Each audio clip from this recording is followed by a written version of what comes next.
مسئلہ بھی وہی سفر کا ہے۔ اگر ہمارے یہاں کے حاجی یا اتنی دور کے رہنے والے جو سفر شرعی کہلاتا ہے، اگر مینا جانے سے پہلے مکے میں 15 دن ٹھہر گئے تو وہ مقیم ہو گئے، ان کو نماز قصر نہیں کرنی، ہر جگہ پوری ہی پڑھنی پڑے گی۔ اور اگر وہ مسافر ہیں، 15 دن نہیں ٹھہرے تھے کہ ان کو مینا جانا ہے، تو پھر وہ مسافر ہیں، ان کی نماز قصر رہے گی جب تک ایک شہر میں، مکہ مکرمہ میں یا کسی بھی ایک شہر ایک مقام پر 15 دن کے ارادے سے نہ ٹھہریں تو پھر وہ مسافر ہی رہیں گے۔ اس پر مفتیان کرام علماء دین بہت زیادہ تشویش میں ہیں اور اس پر بڑی تشویش کا اظہار کرتے ہیں کہ کعبۃ اللہ کا طواف کرتے ہوئے طواف نماز کی طرح بتایا گیا ہے۔ ایسے ہی رسول پاک صلی اللہ علیہ وسلم کے روضے پر سلام پیش کرتے ہوئے فوٹو ویڈیو بنانا یہ بڑا جرم ہے اور بڑا گناہ ہے، اس سے ہمیں بچنا چاہیے۔ اور جب رسول پاک صلی اللہ علیہ وسلم کے پاک روضے پر حاضری ہو تو جس موری پر محمد الرسول اللہ لکھا ہے وہاں ہم کہیں السلام علیکہ یا رسول اللہ، اور دوسری موری پر سیدنا ابو بکر نام لکھا ہے، وہاں ان پڑھ آدمی کے لیے آسان یہ ہے کہ وہاں یوں کہہ دے السلام علیکم یا حضرت ابو بکر، اور تیسری موری پر حضرت عمر کا نام لکھا ہے، وہاں کہہ دے السلام علیکم یا حضرت عمر۔ یہ آسان ہے، ورنہ اصل تو ہے السلام علیکہ یا رسول اللہ، اور دوسری موری پر ہے السلام علیکہ یا خلیفۃ رسول اللہ، اور تیسری پر ہے السلام علیکم یا خلیفۃ رسول اللہ۔ آپ تمام حاجی سے کیا اپیل آپ کریں گے کیونکہ حج کے پہلے جو جہاز ہے وہ 19 تاریخ کو اڑ رہا ہے؟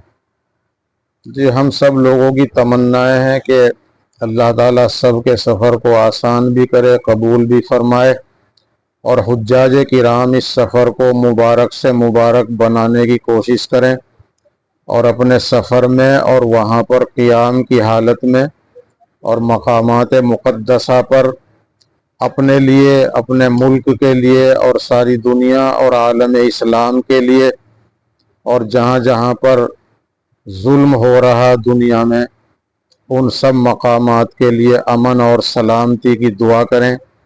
اور ہم لوگ حجاج کرام سے یہی امید بھی کرتے ہیں اللہ تعالی ہمارا بھی حصہ ان کی دعا میں شامل فرمائے اور قبول فرمائے۔ بسم اللہ الرحمن الرحیم۔ آج یہاں مدرسہ امداد الاسلام قصبہ لنڈھورا میں مدرسے کے نظام کے تحت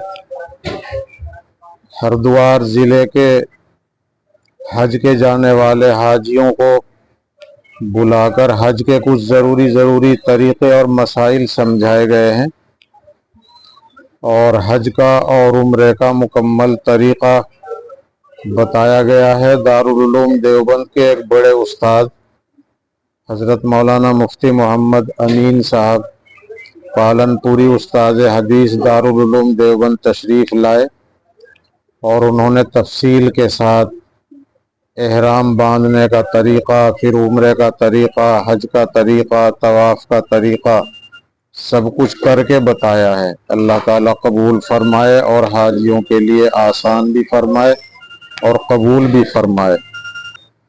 اس کا مسئلہ مفتیان کرام نے یہ لکھا ہے کہ جہاز میں اگر پانی مل جائے وضو کریں آسانی سے، اور جہاز کے عملے کی ہدایت کے مطابق چلنا پھرنا اٹھنا بیٹھنا کریں۔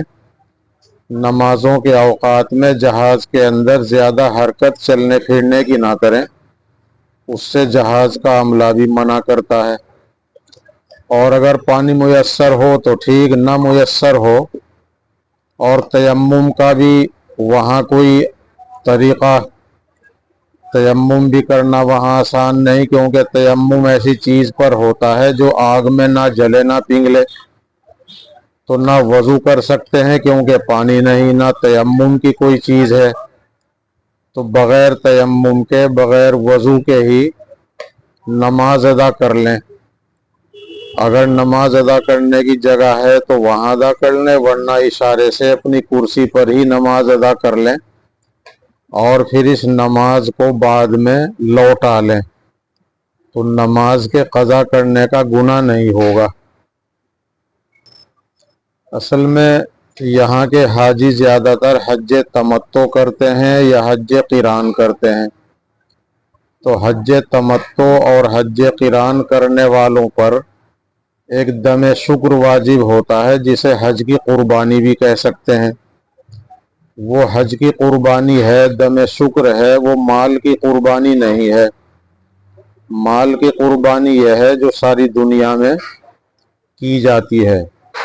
ہمارے یہاں کے جو حاجی مکہ مکرمہ چلے گئے اور مینا جانے سے پہلے 15 دن یا 15 دن سے زیادہ مکے میں ٹھہر گئے اور ان کے پاس وہاں پیسہ بھی ہے اور 15 دن وہ ٹھہر چکے ہیں، بعد میں مینا جا رہے ہیں، تو وہ مقیم ہو گئے، مسافر نہیں رہے. ان پر یہ مال والی قربانی کرنا بھی واجب ہو گیا. اس مال والی قربانی کو بھی چاہے وہیں کرا دیں، وہاں مہنگی ہوتی ہے اور زیادہ تر دوسرے کے ہاتھ سے ہوتی ہے، اور چاہے مال والی قربانی اپنے گھر کرا دیں، یہاں سستی بھی ہوتی ہے، اپنے ہاتھ سے ہو جاتی ہے. اور اگر ہمارے یہاں کے حاجی مکے میں گئے اور ابھی 15 دن نہیں ٹھہرے تھے کہ ان کو مینا لے جایا گیا، تو مینا جانے سے پہلے مکے میں 15 دن نہیں ٹھہرے تو وہ مسافر ہیں، اور مسافر پر یہ مال والی قربانی واجب نہیں. اور حج تمتع حج قران والی قربانی وہ دم شکر ہے، وہ تو کرنی ہی پڑے گی. تو مال والی قربانی مسافر پر واجب نہیں ہے.